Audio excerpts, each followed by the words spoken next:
Maffei, and I got it.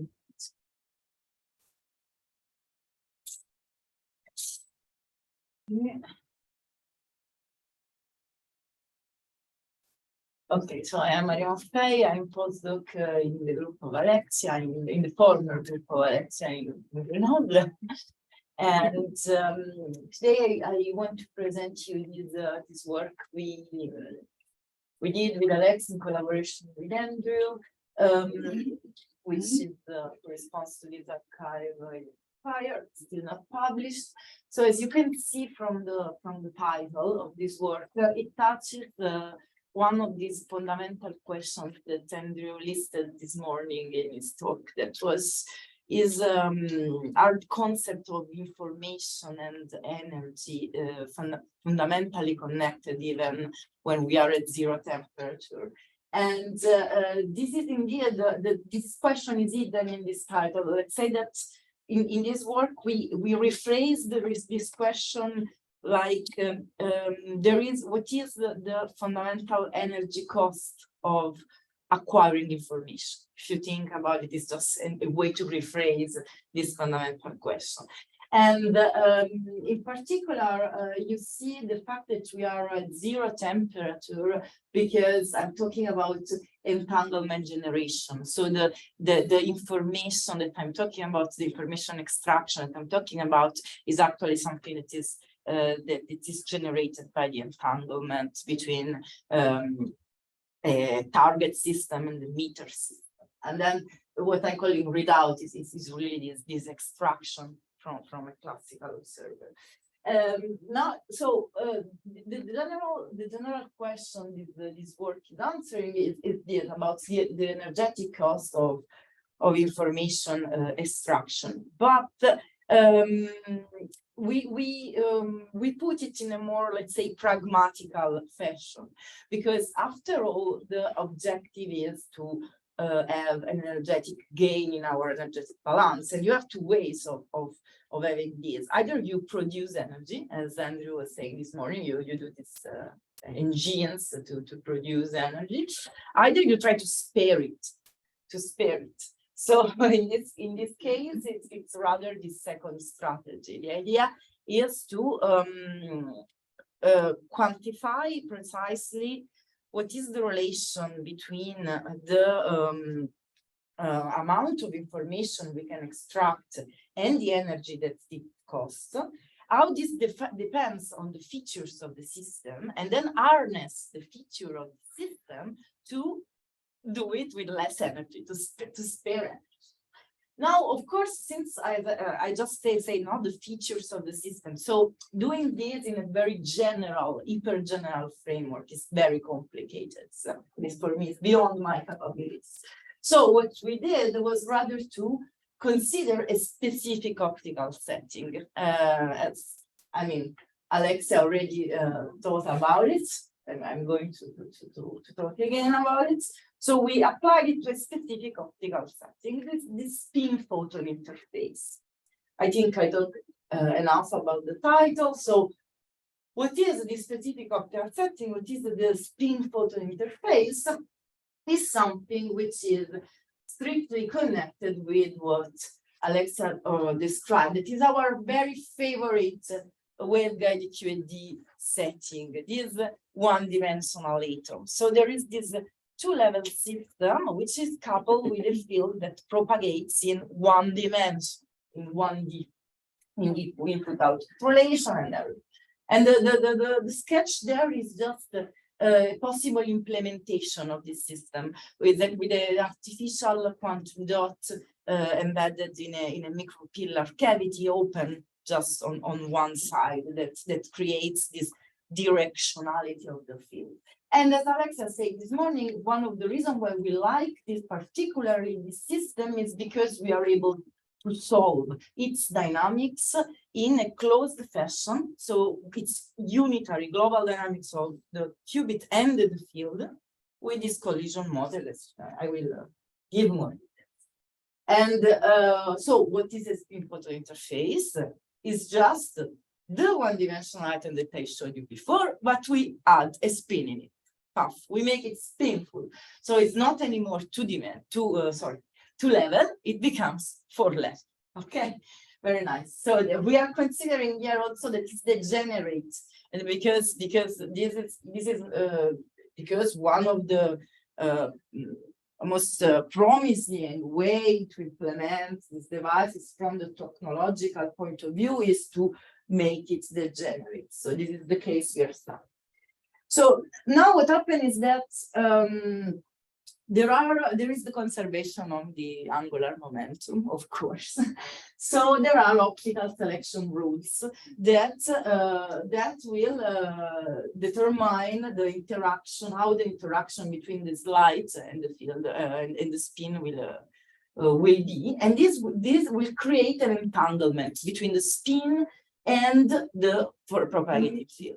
And this is also the reason why these devices are interesting, why they are technologically appealing, because you can use this to map the state of the spin, which is so-called the stationary qubit there, onto the state of the propagating field, which is a flying qubit. This is obviously interesting for communication application, but it's also very interesting for computation, because it is possible to use this mapping between spin and photons to create a sort of artificial photon entanglement, which is the holy grail. No, creating entanglement between photons is difficult, is appealing. Okay, so here I will just give you two fast examples of how this mapping between the stationary qubit and the flying qubit can be. Okay, so here, for example, we are mapping the spin onto the polarization of the photons. Thanks to this optical selection rule, it's possible to excite the both transition with, for example, an horizontally polarized field, and then once they decay, this optical selection rule make the fact that the one of the two transition decay just right circularly polarized photons, this red decay, and the other only left polarized photons. So you create a mapping between the spin and the polarization of the light. And this is has been used in several proposals for quantum computation. And then another manner can be to use the phase of the photons. This means exploiting these one thing, of course, this implementation makes use of strong, like the resource at the bottom is a strong coherent field, because you need to excite both transition. Okay, so this is the kind of propagating field you use.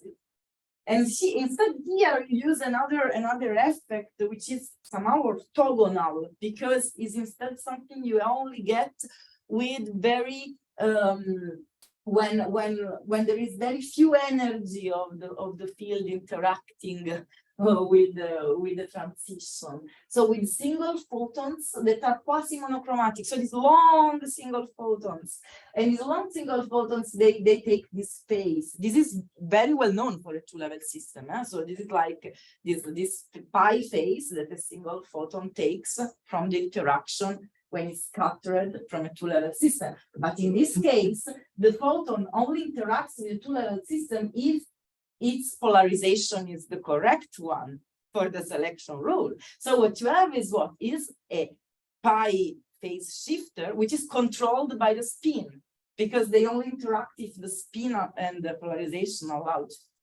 And so this is another strategy to do this mapping.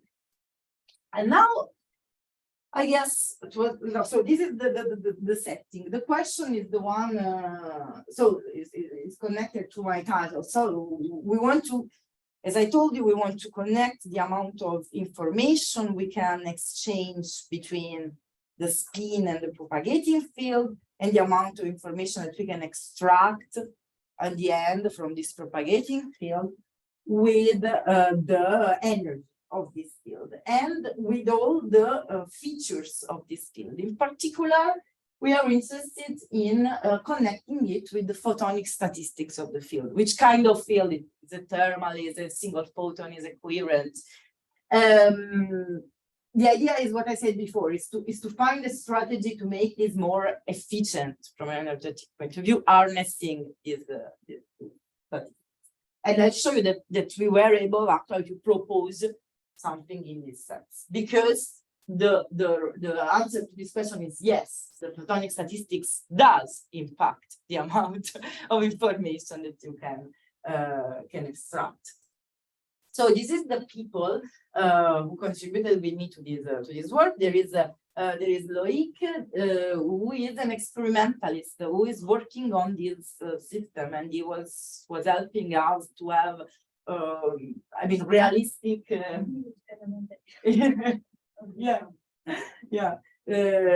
have a realistic model of a state-of-the-art platform. So we are talking about a concrete system here. Then Stephen, with a theoretician, that is an expert of the modelization of those spin-photon interfaces, in fact, in general, of quantum dot devices. So this, then the PhD student in our group who is doing the thesis on this topic, and then of course Alexia and Andrew. So we are ready, I guess, to go. This is the outline. So I'm sorry, but I have to give you some. So the first part of the talk is a bit technical. It's about methods, because as Alexia said before, my signature dish is the solution of the dynamics with the collision model.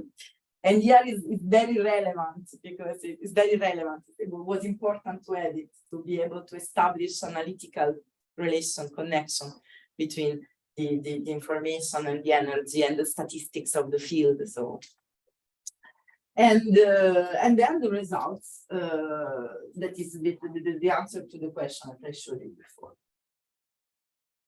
Okay. So first, for the method, I will first give you some detail about the solution of the one-dimensional atom, so just the two-level system coupled with the field, and then I will do the variation on the team. I will add the spin. So as Alexa said this morning, we use this collision model, which is already a novelty here, because the collision model is normally used to treat open quantum system dynamics.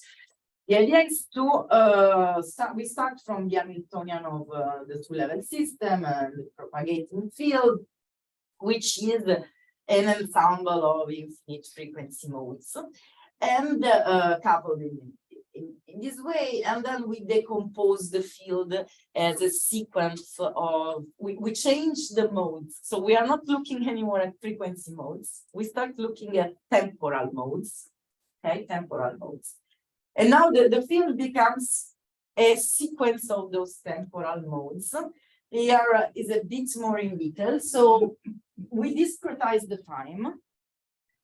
We change modes. So we switch to those temporal modes that are the Fourier transform of the frequency ones. At this point, the field becomes the sequence of those propagating guys. The interaction Hamiltonian becomes something that locally couples the two-level system with only one of those temporal modes at each time. At each discrete time, there is just a two-body interaction. You see why it's possible to solve it analytically, because now the sequence of simple two-body interaction, like propagating cavities to arrive and interact. So then, since this time duration of every collision is short, that is, we make it very small, we can decompose this dynamics as a sequence of small two-body collisions, and also expand every unitary. And this makes, believe me, possible to find the analytical solution of the joint dynamics with different initial conditions. In particular, in this talk, we will be interested in two of them. What happens if the initial propagating field is coherent? What happens if the initial propagating field is a mixture of Fock state, like 0 plus 1? Because these are the two statistics we want to compare to find if they determine the energy that we spend in the information. So, okay, first I say coherent field. Coherent field we find the solution, of course, during the time of the interaction between the qubit and the propagating field. They become entangled. They become entangled in this way. They create such an entangled state. But what we are interested in this specific, and the solution we have gives this state at every time. It's like something that I will not show you in functions. But what we are interested in is the solution at the final time, at t going to infinite, not the scattering kind of solution. In this case, of course, the entanglement disappears, so the qubit comes back to the ground state. But the state of the propagating field, as Alexia was saying this morning, keeps track of the entanglement that existed before, during the interaction. It keeps track because this is the state, and you see it. So it's made of a summation of different terms. Each one corresponds to a certain number of photons emitted by the two-level system. So there is the component with 0 photon emitted, the one with 1 photon, the one with 2, and so on and so forth. And now, why this keeps track of the entanglements? Because it's how many, I mean, the relative weight of this PM, so how different they are from 0, gives you the amount of entanglement. If this is 0, there is no entanglement. I mean, there is no entanglement. Of course, in the end, there is never entanglement, but there has never been any entanglement. So we are in the so-called classical limit, the thing that Alexia was saying before. Because, of course, if you remove this, it means that the field was always the same. It didn't change its state all the time. So it's something which acted as a classical work source. Producing this, of course, this is a limit, doesn't exist. You can't achieve it. But when you do a single photon, a single qubit gate, you try to be in this limit, for example. You try to create something that exerts a unitary on the qubit. Otherwise, you have multi-photon emission, and so this also means entanglement during the evolution. And in the end, when the entanglement disappears, you still have this multi-photons. Okay. Where's the multi-photon emission coming from when we have? Where is the multi-photon? From the dynamics. It's like you solve this dynamics given by this interaction with this method, and you find. I mean, it's so physically it's obvious. You are. Yeah. So you ask mathematically or physically? I mean, like the interaction Hamiltonian has like it has like single excitation exchange. So how are we getting at every time? It has the creation of one. You see, these are temporal modes. So okay, what mathematical is? So this is a temporal. mode. So at every time you can create one photon in a single temporal bin, no? And you have many of them. So now you see, this I just switch into continuous time because it's more elegant, but it's the same, okay? So you see, you have those, and those are always at different times. So the multi-photon, what I call multi-photon, is something which has one photon created at time t1, one photon created at time t2, one photon. So for each temporal bin, you can only have one photon, of course, because you have this James coming, but you have multiple times. So these components are like the component with P equal to P2, 2 photon emitted, we'll have 2 photons, one emitted in T1 and one emitted in T2, or one T2, one in T1, and so on and so forth. What is the function F? You find it in this paper that I put here. No, did I put it? Oh my God. I cannot see. Let's see aside. Yeah, also accelerated. Maybe we want to take it here. This one. It's identified. Yeah. You can find it here. I didn't put it in the presentation because it's not a complicated function, but Is it multiple photons or is it one photon and you just don't know the time? No. The component with 3 photons emitted has 3 photons. If you put the detector is a 3 photon, you can get the G3. Yeah. Keep routing it over and over. Yeah, it's a 3 quanta of energy, absolutely. It's just sorry. Yeah, so this is the reference where you can find all the details about the derivation and this the shape of this function that you were curious about.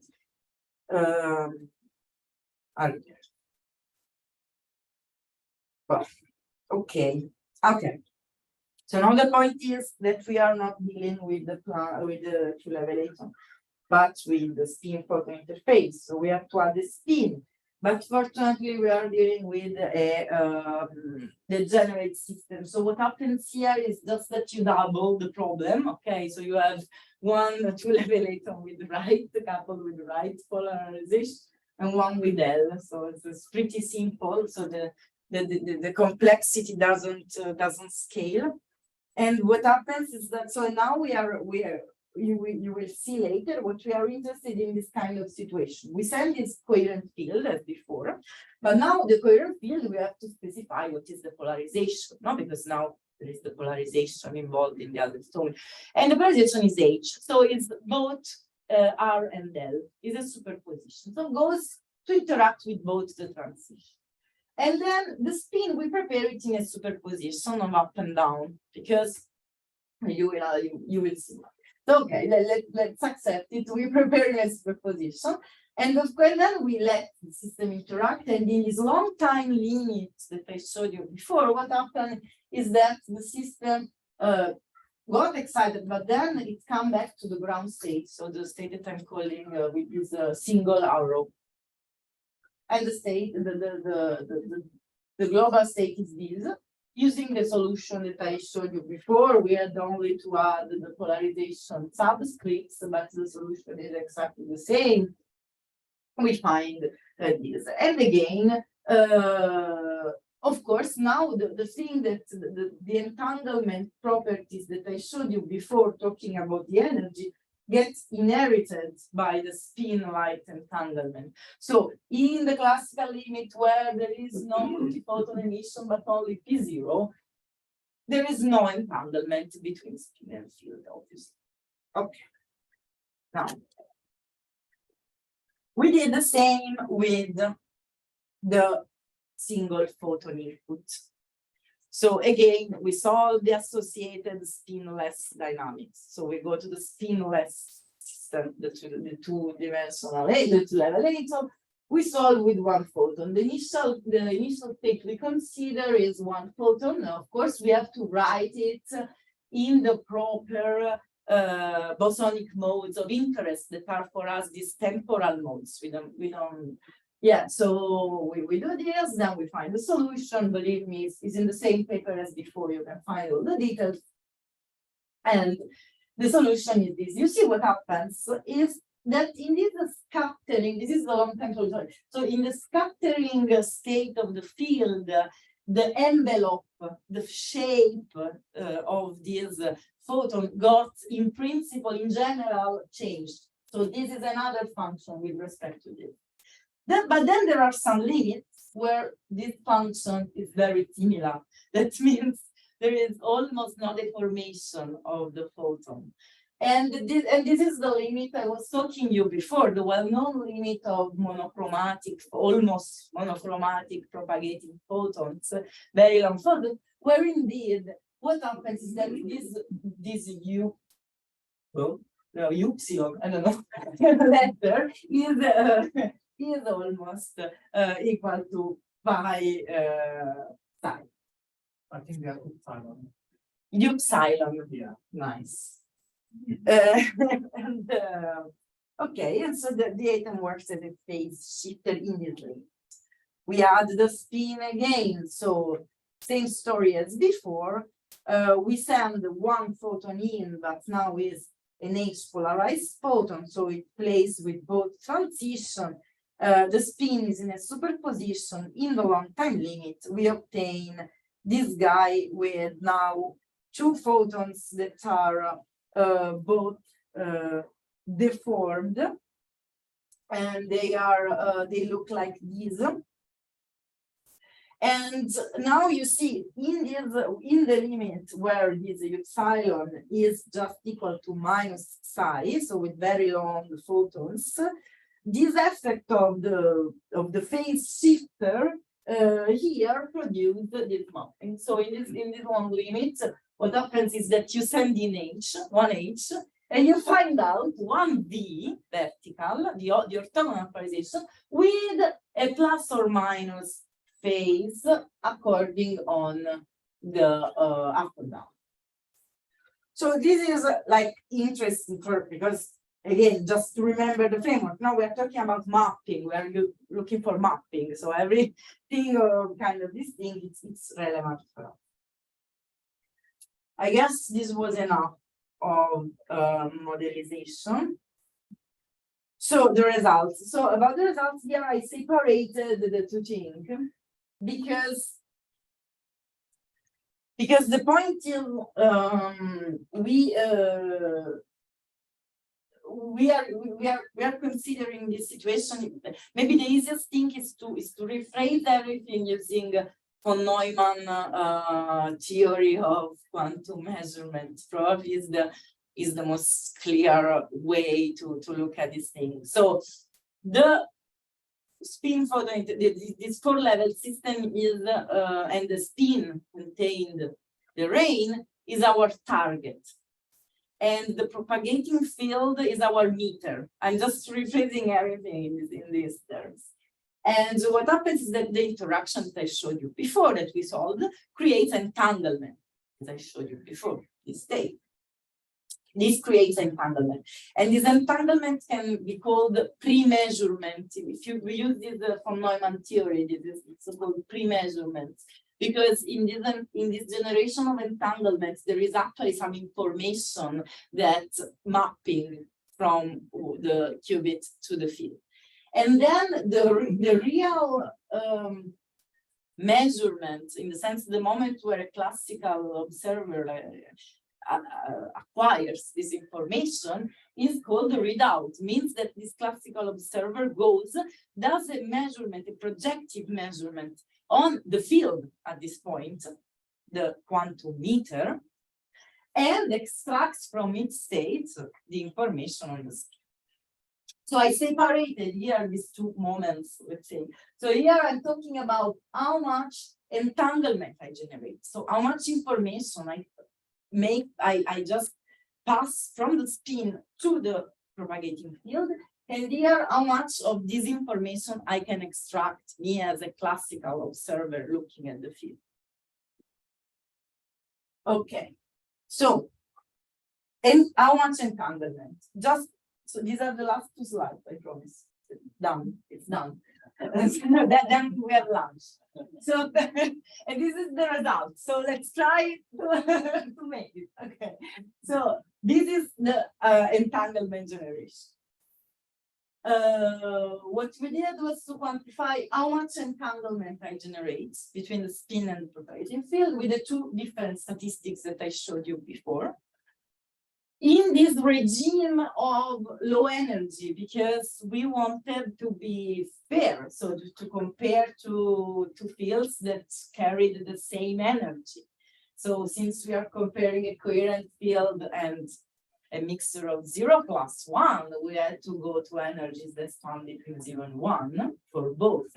We are in this energy sparing mode, let's say.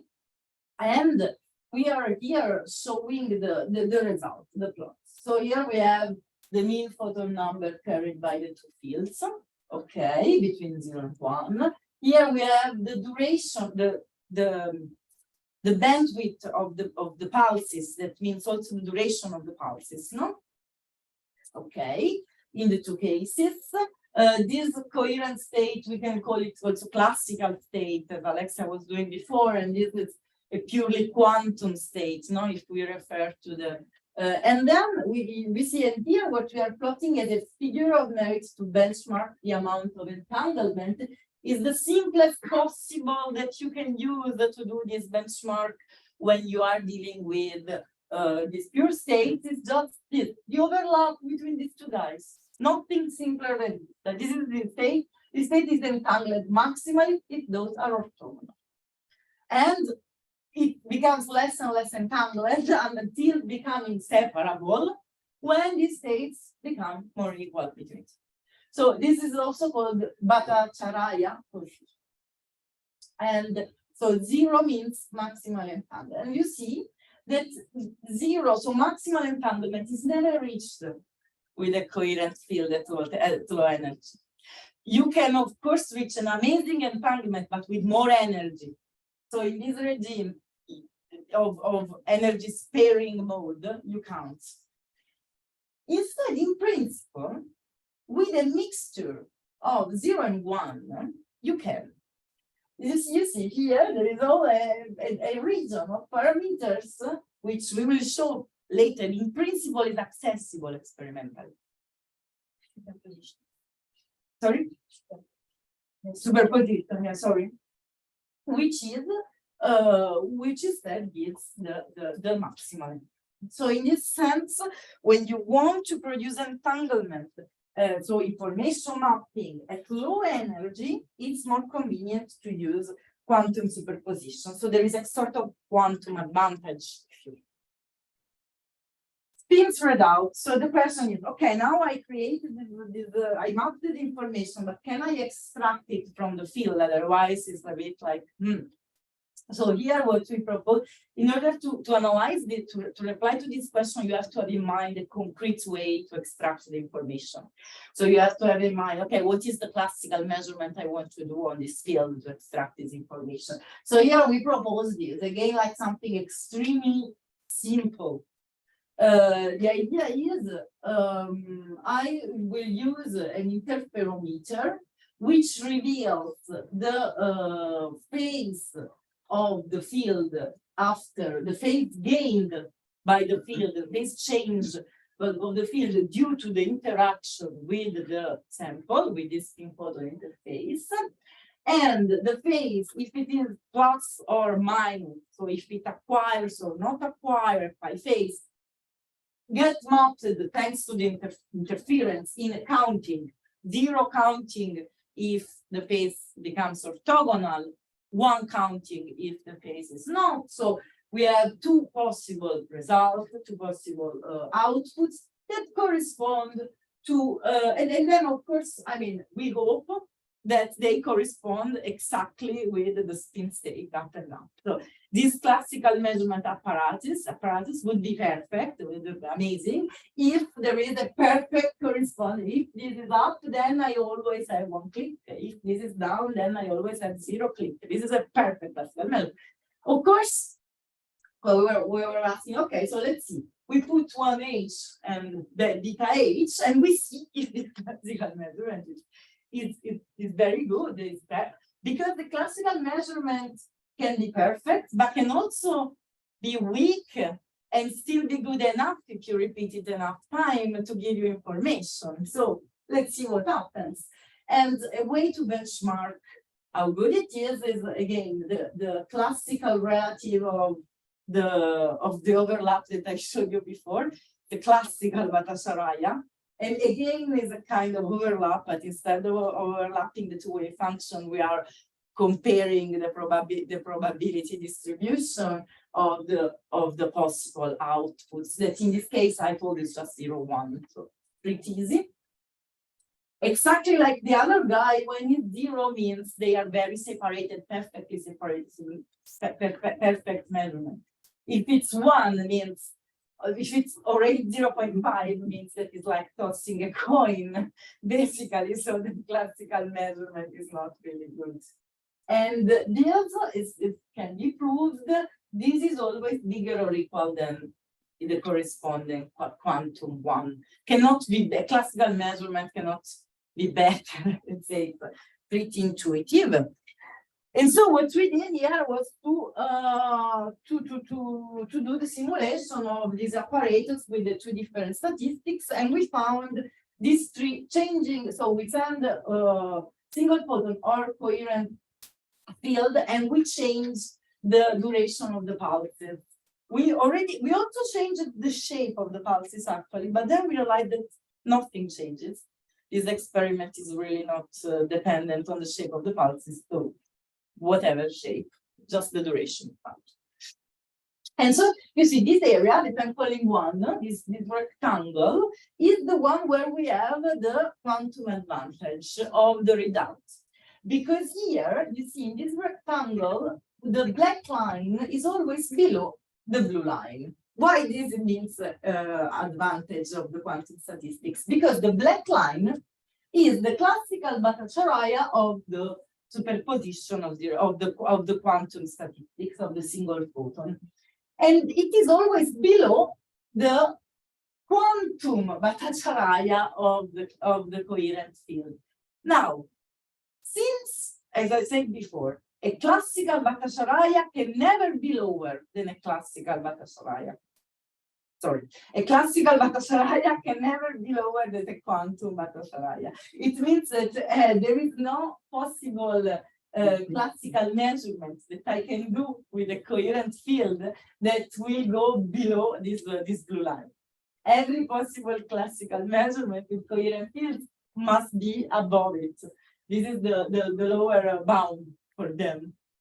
This is the lower bound for them, but the quantum statistics goes below. So it means that it's always better, will always be better in this area. So in this area, single photons measure better than coherent states. In this area, instead, there is like the classical measurement is inconclusive, it's like tossing a coin.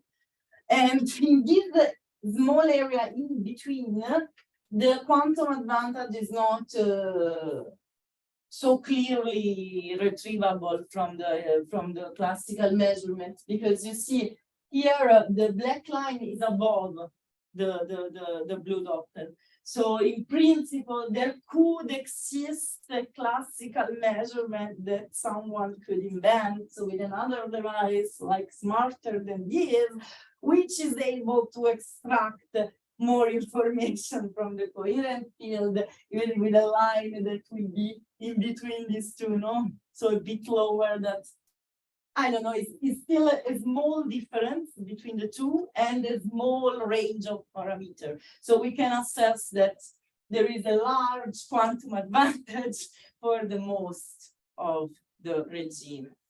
I guess it's good enough. And it's over, lunch. So conclusion, I guess was clear enough.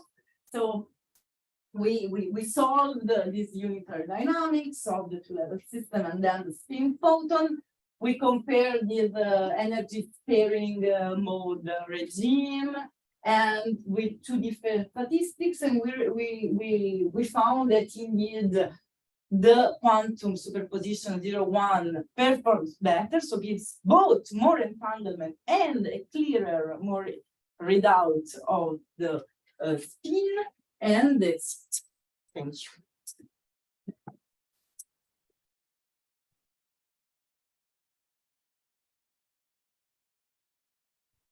Can you go to slide 18?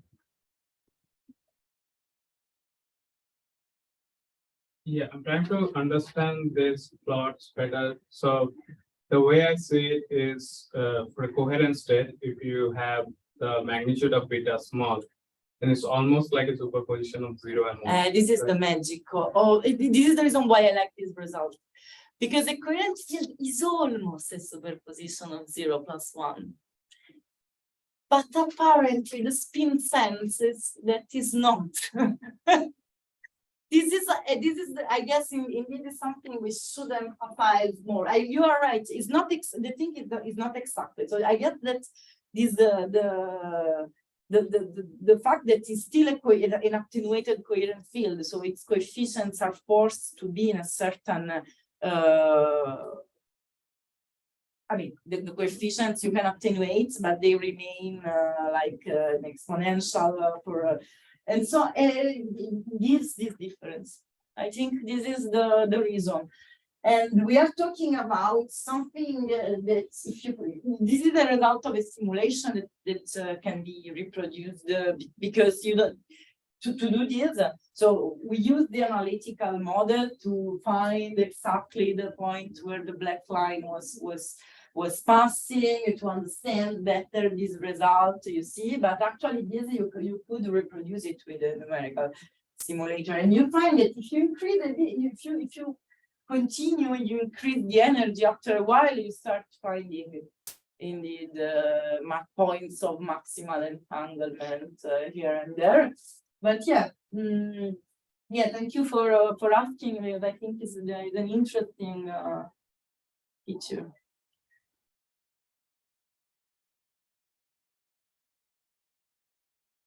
So on the left plot, if you keep making your photon number bigger, you eventually go to or distinguishability. Does it go to 0? Yes. Yes.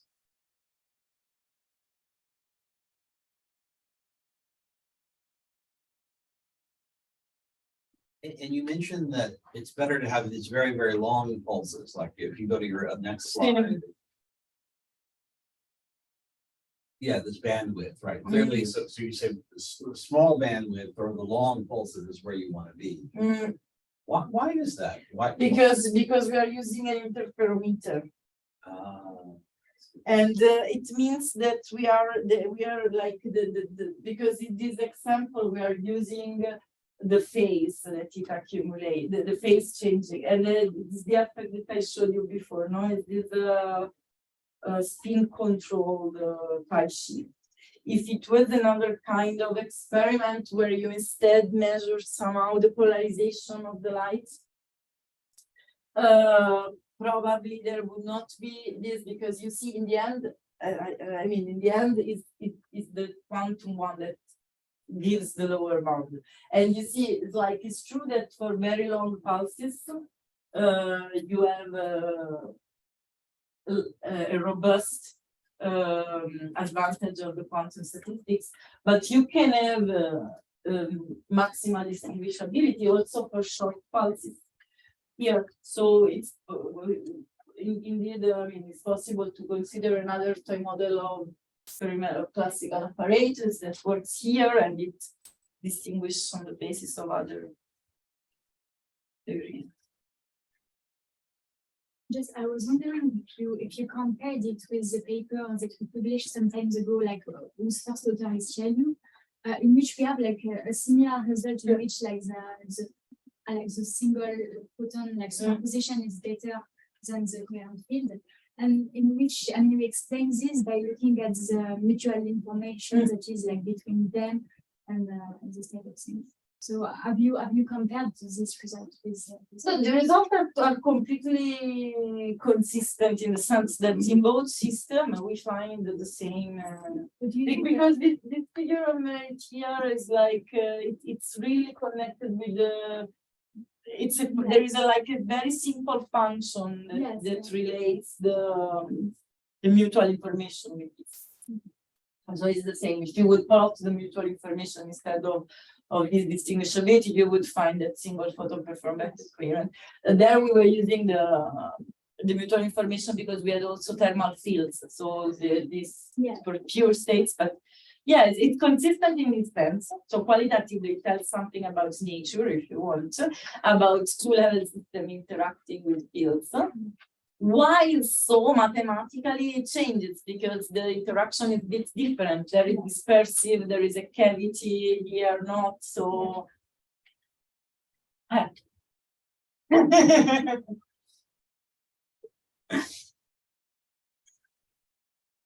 All right, let's think read it again. We have 11.